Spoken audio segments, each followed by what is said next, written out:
Hello, everyone. Welcome back to the Dragon's Tome. My name is Jack. These are my two cohorts. Introduce yourselves, please. I'm Chopper. I'm cohort number 2. Hmm. I tried to get them sweaters that said the cohort 1 and cohort 2, but I knew we were using our aliases. my they We're like didn't want to Ghost. play into my cat in the hat fetish. So, this is the Dragon's Tome. We have been going through in chronological order from 1 to whenever we decide to stop. Dragon Magazine. You remember Dragon Magazine back in the day? Rob? The magazine for fantasy, fiction, and all things RPGs. Rob was listing like the Titanic. I was trying to ignore it. I was trying to ignore the fact that he was losing. I was trying to get rid of my losing ghost. on one side. I was trying to get rid of my green ghost over my shoulder. We are doing issue 176. Let's get into it. Keep the antics to a minimum. This is the last issue for 1991. We're going to be going to 92. December. This is Jack's birthday month. Oh, That happy is birthday. correct. That is correct. Why, thank you. Thank you. So, what do we think of the cover? I dig it. I don't know why hobgoblins or goblins and gnolls are working together, but No, it's Knowles, goblins, and Lacrata. That must be the Lucreta, yeah, is that the animals? They're like a cross between gnolls and horses or something like that, if I remember right. That's disgusting. This is by Lisanne Lake. Lisanne Lake. They're very evil, Lucretas. Well, I think I did a. Ecology. Probably. Yeah, I think I did We've done many. ecology. We've done 176 of them, so probably. Well, we have a trio of baddies here. Well established. Not the good guys. We've got some elves that are being overrun, and I'm gonna say, judging by the cover, which you always should do, this is gonna be a banger of an episode. We got gnolls and everything we can explore. Yeah, but it's elves. I'm not feeling any sympathy for these four guys. It does secrets Especially of the this guy. elven folk at the very top here. Especially this guy who's trying to pull whatever is out of his chest, and now only to be trampled by Lucreta. Is it just me or those goblins look like little kids? It's creepy. They do. I literally thought they were small hobgoblins at first. I was like, well, hobgoblins aren't that tiny. I'm sure that they are not just goblins. They look I like brownies. Pixies. I think they're red caps. To be honest, but who am I? I don't know for a fact. Who are you? Who am I? I definitely do like the gnolls, though. They look pretty cool. They Yeah, look the pretty mean. Knowles are the highlight of this one, I think, too. I agree. Yeah. It's a very good cover. I can't. It's all right there on the page. It's dynamic. It's well done. You can't argue. You could find different things about this. You could look it over. You think that's a flame bolt they're shooting? It's not a fireball. I think it's too small. It is a. Yeah, maybe it is a flame bolt. Definitely too small. Don't know. And too small and too close to be a fireball. That would just nuke them Yeah. all. Anyway, Which I'm sure everyone has had that friend that's done that. So who knows? the one Knoll has a Zui handler. No, it's like a flamberge, maybe. I don't know where you got that from. Yep. He killed some knight for that one. Well, he's wearing silver plate armor. He is, He's got, like, he's a paladin, Knoll paladin. these guys with scavenged. Either that, pretty decent kit. either that, or he took some paladin's armor. Yeah. And his sword. Okie dokie. Well then, we will do 2 articles and then go on to an ad. I agree. So I think it's time. Customarily, yes. Customarily. I definitely only have 2 articles, so. On occasion, that does get altered a bit. Not by myself, who appreciates law and order, but these rascals. Sometimes there's tomfoolery and hijinks. So, who wants to start? Rob, why don't you start? We're going to go to page 8 for the editorial. And it's Roger E. Moore. And, this is a real uplifting editorial about genocide. It's really gets your juices flowing for December. It's Christmas month, so let's talk about genocide. And, Yeah, he's pretty much he starts the article. Wouldn't it be fun to live in an RPG world with lots of different races and everybody's happy? And then he goes on to detail atrocities throughout that we've committed on our own planet and how really most likely we would just murder everybody if we were on a different place. Yeah, there that the world hasn't changed. It's still all. Well, he does sum it up saying, "Hey, if you fantasize about being friends with a Klingon, maybe start acting better to your current neighbors. You bigot." That's what I say. But Mm, but luckily, the past 30 years since this editorial, this has all been solved. We don't have to worry about any of this anymore. We're a peaceful society with no racial problems. And thank you, Roger. Thank you for showing us how it used to be. well, I'm looking at some of these RPG things he uses as an example, and none of these are Utopia. Shadowrun, definitely not utopian. No, No. Warhammer 40K, what the hell are you thinking? You want to live in a he's world not saying like they're that? utopian. He's just saying that the idea of other races being in all these things, you can live with other races. Tolkien, you might be able to get away if you just stayed in the Shire area. Well, until Generation is probably the only utopian area, only if you're in the Federation. yeah. Mega Traveler. I've never played Mega Traveler, but I I have a never Mega feeling. Travelers, I have but a feeling it's not friendly. Yeah, I do too, especially since it's Mega. It is Mega. But anyways, yeah, Roger, way to bring it down, buddy. Thank you. Yeah, yeah. He has broached some of the more difficult subjects in the past, and He did. I think he's taken it upon himself to kind of, hey guys, a couple times he's been like, hey guys, Yeah, here's he a also little truth. he was also a psychologist in the military, so he's seen the worst of the worst. So Yeah, Yeah, he did go deep because he actually included a bibliography in this yeah, editorial this time. yep. And he talks about all different ones, and he goes on to say there's even more that I'm not even mentioning that I don't even know enough about to talk about. And he's just like, holy, thanks, happy Thanks days. for bringing us down. I was looking forward to reading this magazine, and now I'm just bummed. Yep, it's yeah. great times, Roger. Thanks. And Rob, you could have avoided it, but now you've brought this upon us. Now you have much to repent for. Hopefully, the I, next article's a good one. yeah, it's great. Okay, Pat, what's your first All article? right. Well, unfortunately, this is a magazine about elves, and I don't like elves in general. We're just So talking about stop being a bigot. I had a hard time with this thing. So let's go to page 19. At least this had Oh. some kind of And then in 19, speaking of genocides, yeah. Ask the Drow by Dr. Ed Greenwood. It's and and Stephen Shind. Stephen E. Shind, not to be confused with the regular Stephen Shind. Shind. Yes. This is a rather long article by Dr. Greenwood and his cohort, told in his usual form.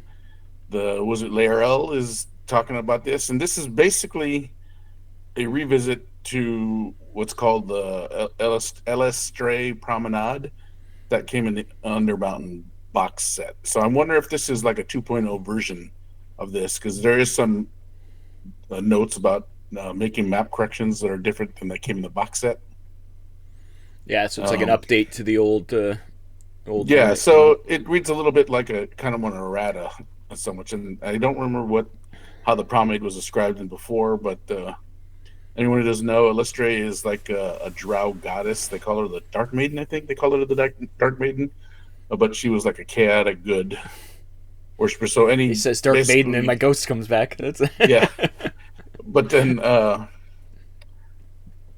most of the worshippers were repentant drows looking to retake their place in the surface world, kind of throwing off the shackles of the matriarchy of drow society and the Loth worshippers and stuff like that. But now that we're talking about drow, we can't not dissuade, especially Forgotten Realms, not disinclude the main character that brought drow forward, other than the Q series, which I still believe is where drow really shine. And then, as much as I love the Drit series, he kind of, what's the word? He popped it up. He commercialized the drow.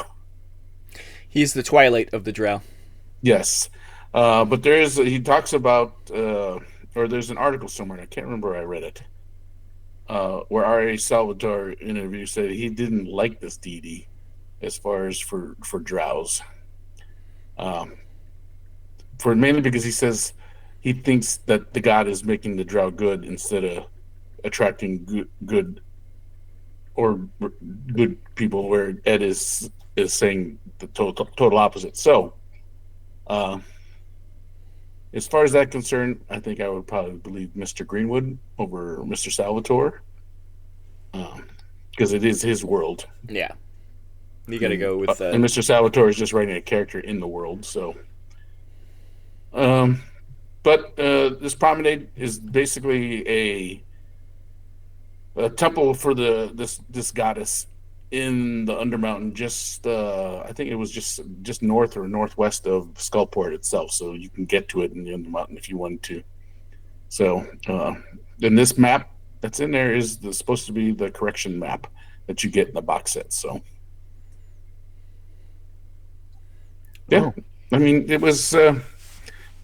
it definitely goes into what you get as far as being clerics and the special powers that you can get granted uh, by this goddess, Elistrea.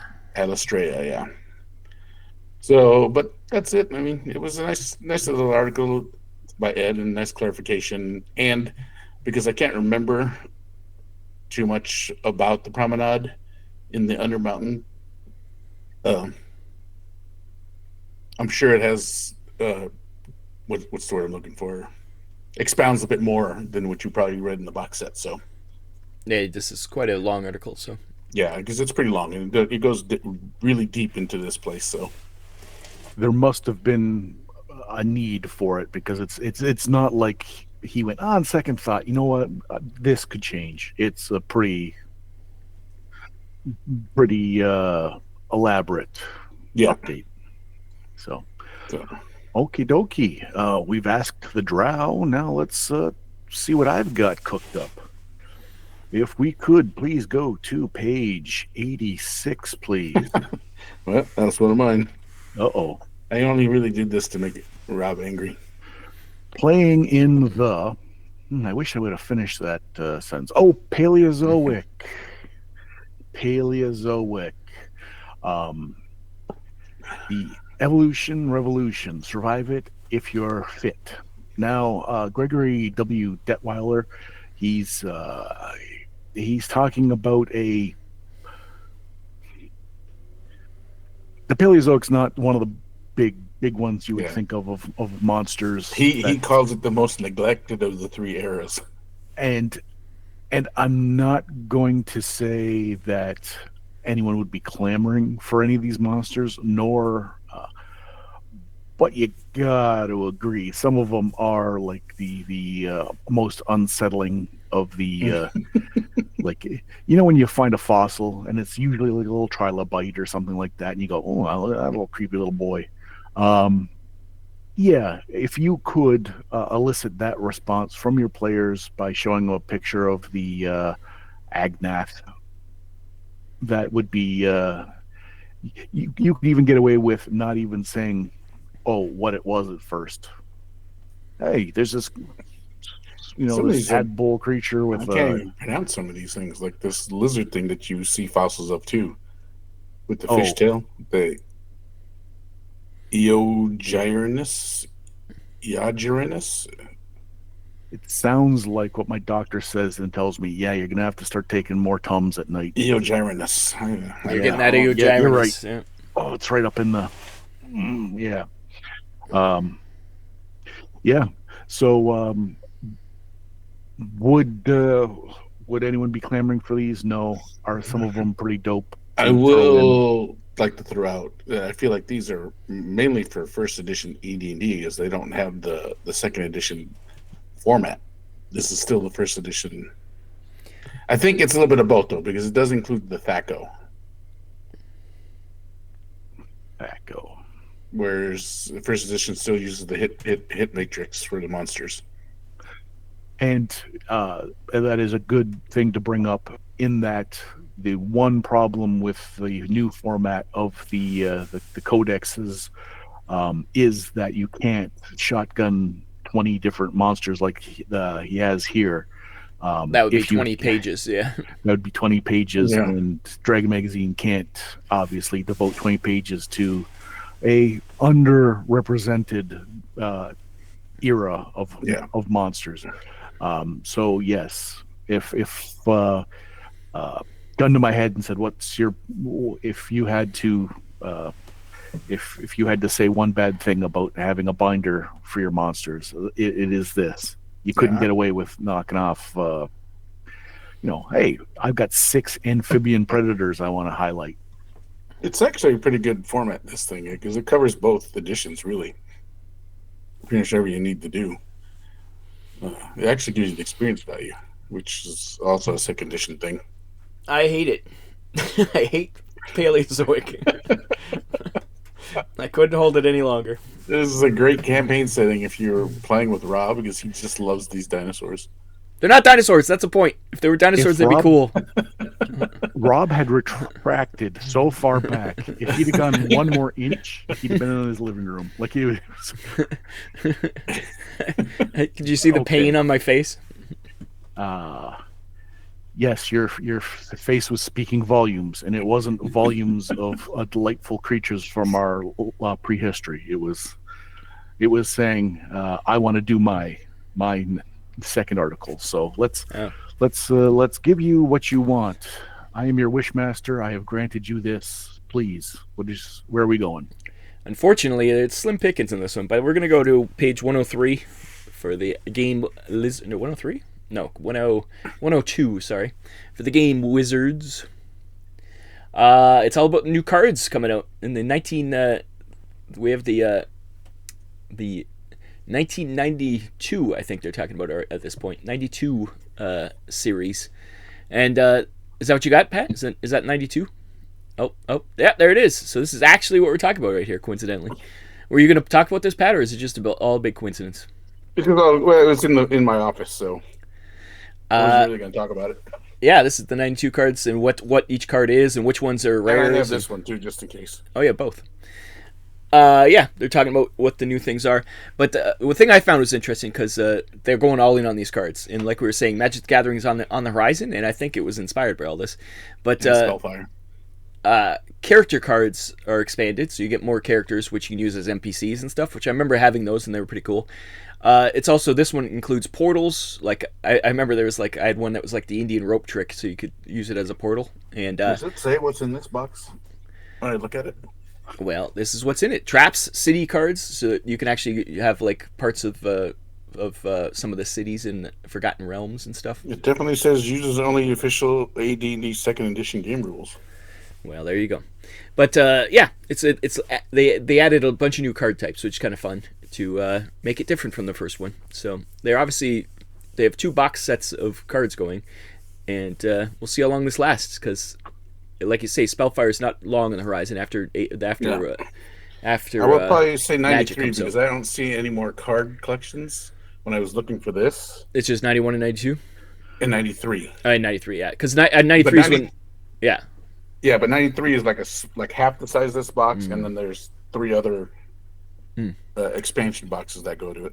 Because 93 is when Magic comes out, so I think Spellfire probably is 94 or late 93. Yeah. Like everybody jumped on that bandwagon fast, so we'll see that back coming. In the day, $24.95 US for this box, 30 Canadian, and $17.99 UK, including VAT.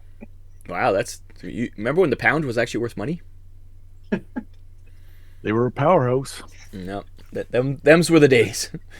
Anyway, so this is all. The card fever is running wild around the TSR offices, and they just really want you to know what all they have this whole matrix about what's the rare cards and stuff. So I posed this question to Jack, and listeners, you can please chime in and Rob, your opinion also. So these are sealed. The foil is still uncut, so hasn't been opened at all. Both of them. I'm not really looking to sell or invest. Should I open them and look at them? Please comment below. Then keep it, nice and clean after that. And you have to do an unboxing if you open it, though. Yeah, you have to show every card. I'm not gonna lie. I didn't pay a huge amount for both these boxes, so between $99 and $99. between 9 and 59. Oh. So, Um, yeah, let us but know. I think I paid more for shipping. Uh, that is So always I the don't way. think there's a huge market. So investing is very not high on the list. Yeah, So it's not like I say with early Magic cards, there was quite a bit of money. Now this is not it would that. be nice to see them and then just have them as part of a collection. They probably some sell at a higher price as a collection than as a individual box. So I mean, what did you guys ever think? If you think I should open them, let me know. I'll open them. Tell him what to do. He likes being told what to do. Yeah. There you go. So the game Lizards was all about cards. I I'm no expert. I haven't looked it up, but the branding on the box makes it look like it was going to be a yearly release. It looks prominently like, hey, I think 91, that I think 92, that's I think that's 93. what yeah, because this is Well, the factor set, so it's the whole complete set, including the rares and everything. let's just say by So, '93, TSR's Well, it's cards hurting. take a So whole different turn in yeah, '93. and TSR starts getting their asses kicked by Wizards of the Coast, who, spoiler alert, buys them eventually. So Yeah. yeah, and thankfully they kept them, or else, Well, oof, who They knows? crushed Spellfire. Let's be honest. I oh played yeah. both, and Spellfire was not near as fun I as remember Magic. reading the history about. We'll probably get to it eventually, but about Spellfire, how it got destroyed so bad. They had when TSR got sold, they had warehouses full of Spellfire cards that they just had like piles and piles of them that they were just not sold and Yeah. selling.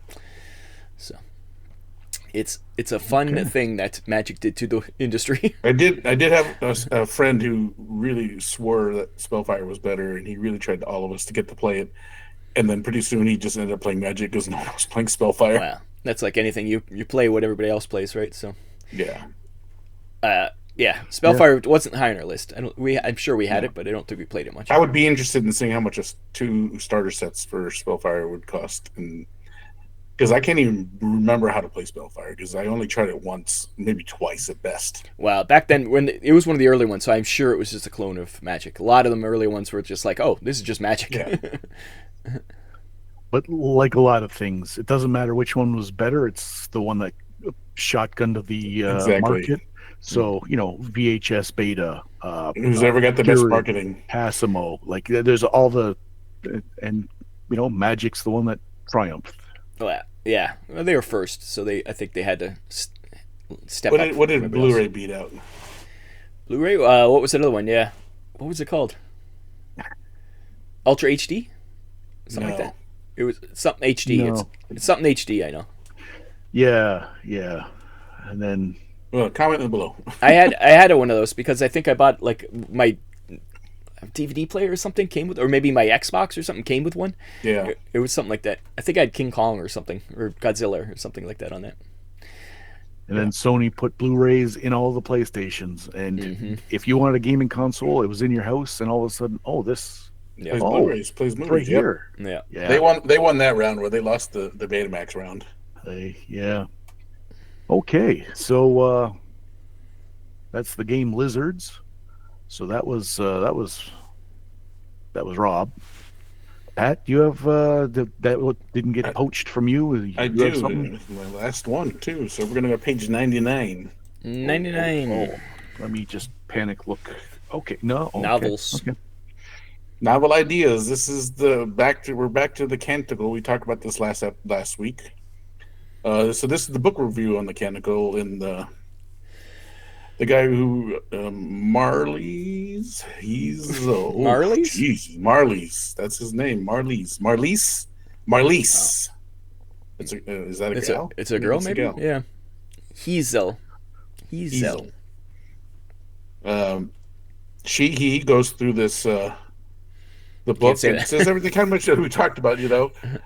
States that while this is a departure of again from all the Dritz books that Ari Salvatore wrote, um, but she does say that uh, there will be comparisons drawn by the two, where one, but they will be compared to as polar opposites. Um, whereas Dritz is dark and moody and other things like that, and the other guy is whimsical and uh, naively blind. because he's just been raised in that uh, temple so long that he just doesn't understand what the real world's like. It's like a room. What is it called? Rumspringer. It's like he went on his Rumspringer. Oh, Rumspringer, yes. All in all, she. I don't want to pigeonhole anyone here. Uh, They. well, that's such a vague name, Marlies, right? Marlies.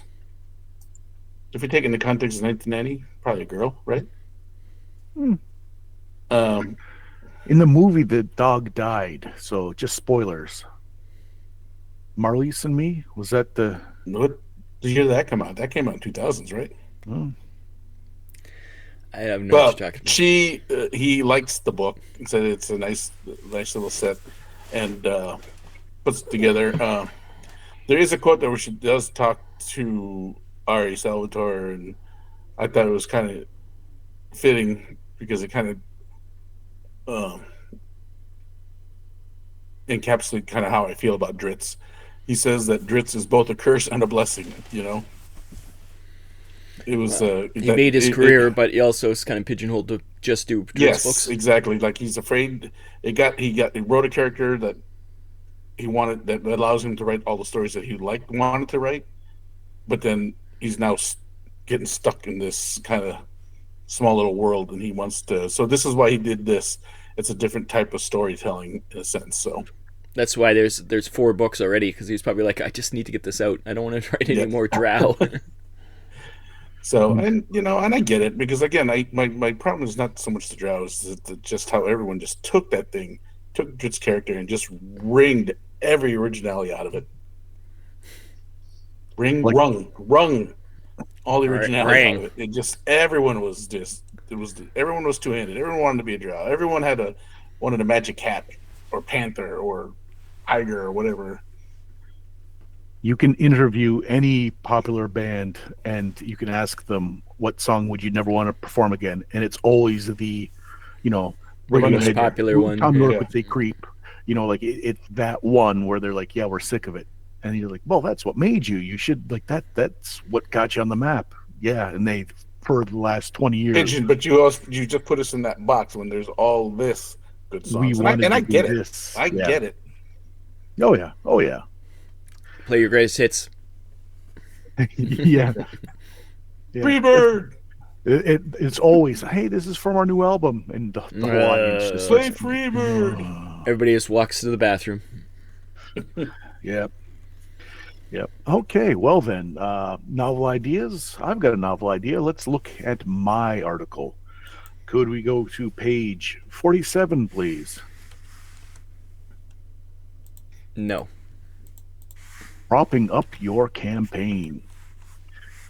This is dressing up your modern era RPG with props. Uh, Yes. let's, for a moment, just ignore. Let's just ignore how distracting I think props are in general. Sometimes dice can be too distracting. I would not want to break the immersion or the storytelling for the players by having too much there. The imagination probably is going to do a better job than anything I can do. If I describe something, it's light work for me to describe something and your mind to go, oh yeah, I know what that camera would look like. Mm-hmm. Is it the camera I'm thinking of or the camera I intended? No, but that's in your mind. That's the camera. So, Yes. um, but we have talk of games within games where you could, Walls within hey, walls. your character's playing a game Mm. in, say, a casino or something. Oh. Oh, you're playing blackjack because you're in a spy world and you're James Bond 1 through 5, and yes, okay, then you could play a game of blackjack. Okay, maybe. Um, what else is here? We got uh, some of the standards maps. you hand the characters, not the characters, they are fictional. They would not be able to receive said item. At the Speak for yourself, hand the Jack. players a nicely made prop map. With you take the time, make it look good, and then they're pouring over that, and you could use that. They would cherish something like that. I would cherish it, so I don't have to make my own maps that are always wrong. Yeah, I would really cherish a map. As long as the people you're playing with understand that, as long as they can keep me distracted, you're allowed to draw. Mm-hmm. Instead of going like, okay, let's get back to it. I literally saw it for 2 seconds. Yeah, and I think as the article goes, it's a long article. I'm not touching on anything, and I think for the most part, it's not a good idea. But maps, maybe playing a game outside of the games, and last but not least, we're talking letters, correspondence. Yeah, that kind of stuff's good because then that's a way to pass notes, and it's still in the game. And you read something out. You read his note, and it says this, and everyone goes, "Oh, okay." 2 minutes later, what would that say? What did that say? If someone says, "Hey, what did that letter say?" and someone can go, "Oh, here it is with the wax seal on there and the nicely," and you can start looking over, and that's when someone goes, "Oh, well, there's a code," or, "Oh, that's what they mean. We just learned." Mm-hmm. So I think, as props go, that's as far as I would want to go. Yeah, I think that's not true, Jack. You always use a prop. There's always the knife in your game. That's a prop. That's just to assert dominance. I was told to stop peeing on your characters. Wow. Now you just knife them. Having a knife is the way I keep control. We had teeth. We had teeth last time, though. That's right. We had teeth. That's right. It was a weird thing of teeth. Call of Cthulhu is all about the props. Like, there's actual companies who make their living making props for Call of Cthulhu adventures. Yeah. Like, that is the Call of Cthulhu. There's a lot of handouts. Like, there's a lot of information, so it's a lot of like, okay, and you have to go back to it and read it, and you have to look at it multiple times. That's why you need handouts. Like, I do think handouts help with note taking and everything, but I do get you're right about the props in Call of Cthulhu. Like, just the Orient Express comes with like cutouts of all the different things you got to pick up. Yeah. And you don't really need it. No, they have it. That's the thing. Like, some of it's over the top. Like, do you need to have the money, or you could just say, "I have this money," like that kind of stuff. Like, yeah, it is. There is. Oh, like, it's. I mean, if you're a LARPer, then you need it. That's the thing. It's getting a little close to LARPing. Yeah. But it's a hand-in-hand thing, right? It's just the next step. Yeah. It's not a step I'm willing to take. It's a slippery slope, as I like to say. Yes. I mean, we all know Ronnie is not really a big RPGer, but he slipped right past RPGs right into LARPs. There you go. So I think my comfort level's probably a little less than some, but I would caution against too much. You're right. It becomes a distraction. If it's something they can play with, that's. I have like ADHD. I need to play with shit, but yeah, I can see it becoming like, okay, he's not even paying attention. He's just playing with this camera or whatever, like yeah. And there's already distractions that I kind of don't mind. When I see someone drawing their character out on the thing, they're listening. Yeah, I have to do that kind of stuff. I have to doodle. I can't listen otherwise. They're putting thought into their character. They're paying attention, not passively. They're listening, but they're not. Well, look at this. Phones rattle, yeah. crunch. Eating a burger or something. But like you said, some games and some people probably want the whole thing. Yeah. It's to each their own. Yeah, it's not your necessarily top hat and your monocle. Yeah. You sit down. Well, remember we went to a convention and we played in a steampunk game, and those people were all about the immersion. Oh, yeah. I was gonna say steampunk. I think is the bridge between LARP and it was OTT. Let's just say. Yeah. There was we were at the convention. Steampunk was there, and then a game sprang up. Like it was barely. It was barely. There was a game. It was more just two people talking in Victorian language. And we're like, what's happening? And then, can we shoot something? And then we said, this must be broken. Yeah. So we us and a stranger combined to ruin that person's game. Yeah. He saw where we were going, and he was all in. You should. I mean, as the GM, you should. He should have recognized that the three of you It was were a not lady. getting it. It was a woman. She should have recognized that you weren't getting it, and that Well, I think should have.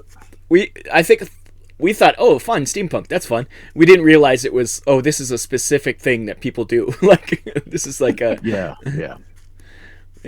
We our expectations versus what they were planning were very different. We were on different planes of existence. Needless to say, that game didn't last long. I think we didn't even make it through break. We were just like, okay, we're done. We did a pretty good job, though.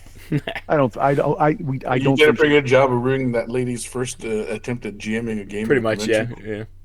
Possibly. It wasn't her first rodeo. She'd done many of these, probably much more successfully. Probably because people actually. Yes. There wasn't many people in the. I think there's only 4 of us plus her. So it was, and the one person was really into it, and the other 3 of us are like, "What the hell's going on?" So we outnumbered them pretty quickly. Yeah. Okay. Well, that was my article, and I think that's it. We've all done too. So, Pat, do you have more? I'm not going to argue with you. I don't have anything else. I don't have any other. Yeah, for once, Jack, you did it, Jack. You broke us. We don't have any more. Order. We're gonna supreme. We're gonna deviate here fairly soon, though. Well, yeah, I got lots of ads. I just need a second. This is. Oh, we touched him. We touched him in his cold, dead heart. Oh. I feel this warmth in me, as though someone punched Wayne Gretzky in the guts. I don't want to ruin your moment, Jack, but I will tell you, I only had 2 because you pirated one of mine.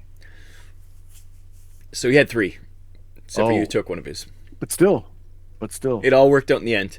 That's why I have 3 ads.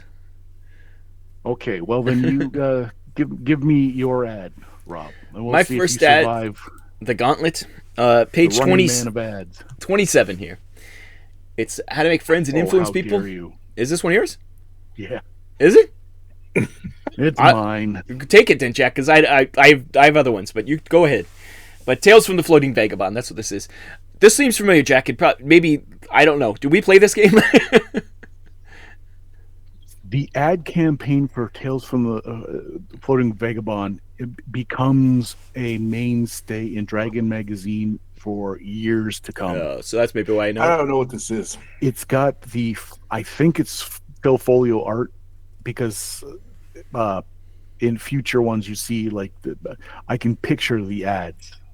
It becomes a mainstay. Now, we've played something similar.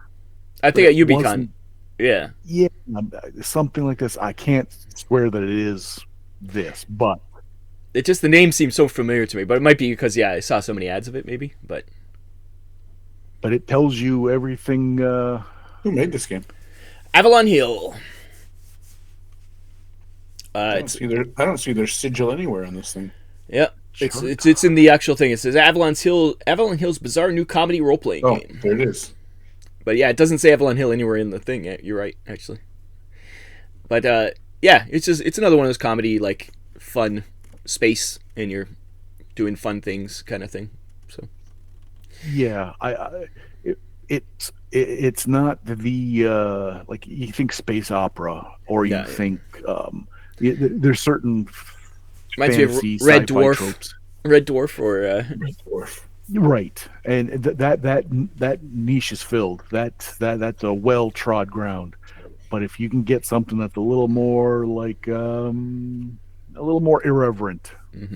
there's obviously some room for that. And if you're not going to get drawn in by the full color ad here, where you cast characters, clearly the guy's cheating. He's drinking green goo. Like, it's got everything you need to go, okay. I know characterful aliens. Yeah.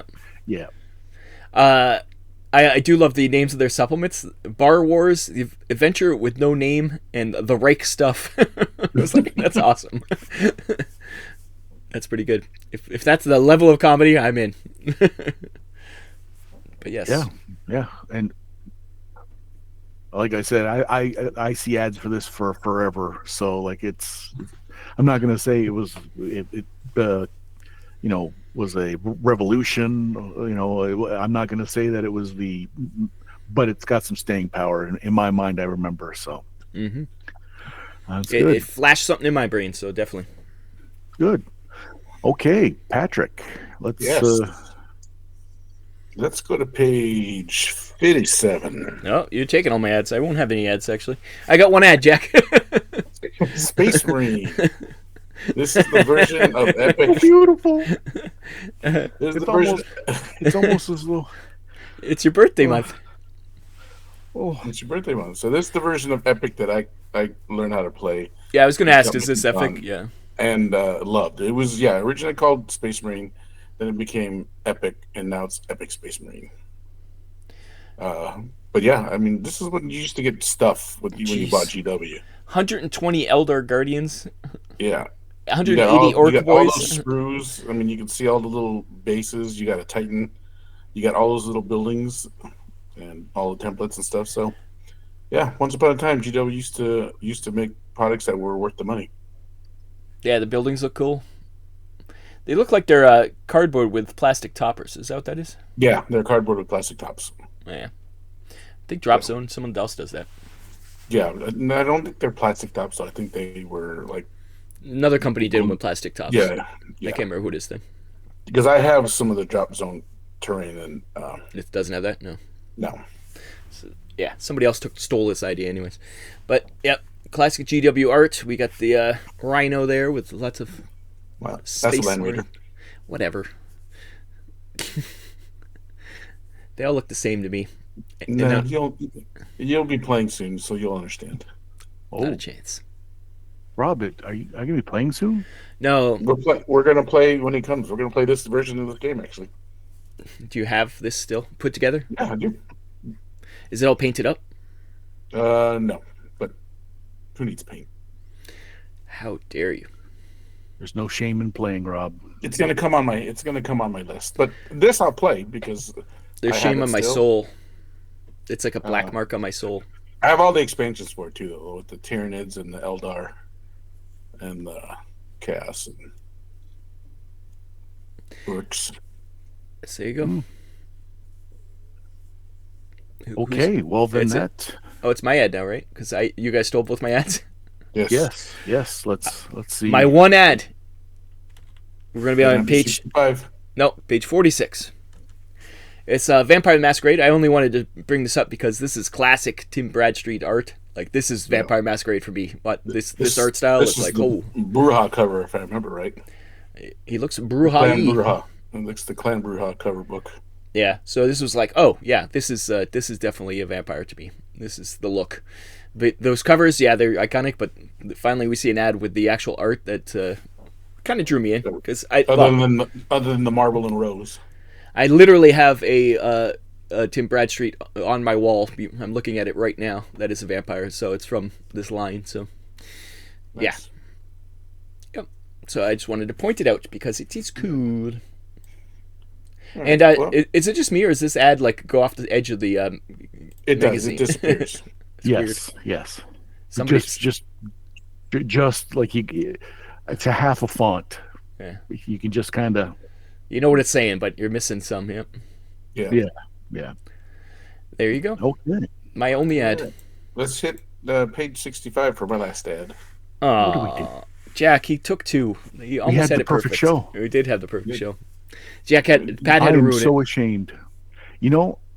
I'm as ashamed right now of us as Walter Gretzky would be if he was still alive of his Jeez. son. Ouch. Just the shame and pain and heartbreak of Walter Gretzky had he been alive. Luckily, That's he's what I'm dead. He feeling didn't right see now. this day. You didn't see this day, yeah. So where are we going, Pat? Where are we going to 65. besmirch? What was This will be very quickly. a perfect? I had the Beholder 2. I just wanted to point out this is, again, one of the games that I played religiously, all the way up to Beholder 3. And this is like groundbreaking RPG game playing with 3D, a 3D look where you look straight on as you had your party, but then you Yeah. looked like you were standing in front of all these things and you fought them. Not like the top down like the old ones were. Yeah. Yeah, like the pool of radiance and everything. Yeah. So Yeah. This was this series was the change. Although I think one of them did in the dungeons. It was 3D, and then outside the dungeons it wasn't 3D. I remember one of the games. yeah, Doing I that. think that was it. Wasn't pool of radiance. It was I don't remember which. It was one of the early ones. yeah, and maybe Neverwinter Nights. Neverwinter Nights. Yeah, that's classic. Yeah. So there you go, Jack. Was that worth it? No, Yes, because but this it is will. if this wasn't part of your childhood, then you lived in a gulag. It wasn't part of my childhood, and yes, I did live in a gulag. Well, there you go. See, statement never more true. That is correct. That is correct. Okay. Now, I think we do have one more thing we'd be remiss without mentioning before we headed off. Does someone want to the passing of someone want to? Yes, so I'd like to send out our condolences to the Gygax family. Gary Gygax, right? What's his full name? Junior? Egg. Yep. Yeah, Egg, yeah. Ernie Gygax Jr. passed away just a couple days ago. At the time of recording, yeah. Yeah, time of recording. So we just like to say our condolences to everyone in the community and to the Gygax family especially. I've met Ernie a few times through my friend Jeff. So I got to meet and talk with him and chat with him. He was a nice guy. And it said that he just couldn't beat his medical problems. So Yep. So, Getting old sucks. yep. yes. So, So on that note, I guess if you hear this too, there'll be a memorial at GaryCon. I'm sure everyone knows that this is, but just a reminder for for Ernie at GaryCon. Yeah. So yeah, that's a week before Adepticon, so that would be like the The 20th. 20th and 23rd or something like that. Yeah. I think it's going to be on the 23rd. Yeah. right, and we're recording this on the 7th, and it's going to air on the 8th. So 9th. 9th. 9th. So Yeah. okay, well then, thank you for joining us on the Dragon's Tome. Rob wants me to do this all the time. Don't know what it means, but there we go. And join us next week when we do this all again. And All over again. Hopefully, we we can't entertain. Can't stop, won't stop. We can't stop. You can't stop. Send help. They have me chained to the desk.